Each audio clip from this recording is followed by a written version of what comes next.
Теодолит от 10. Описание на инструмента. Предназначен за измерване на хоризонтални и вертикални ъгли в аналитични мрежи и теодолитни измервания с повишена точност. Въоръжените сили го получаваха като артилерийски теодолит, произвеждане от националната индустрия от 1938 до 1954 година. Съдържание на комплекта.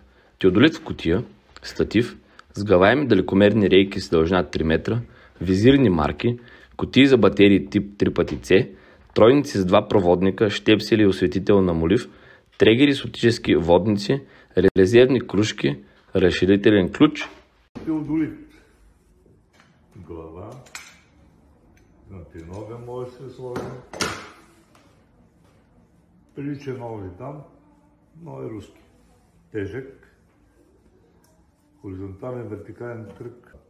Не може да се закрепва по стелите, защото е много тежък. Ще се леки, че направим колкото дълго има, да ти е удобно и да го завъртиш, и отгоре-долу ти виси, и отдолу-нагоре да го сложиш.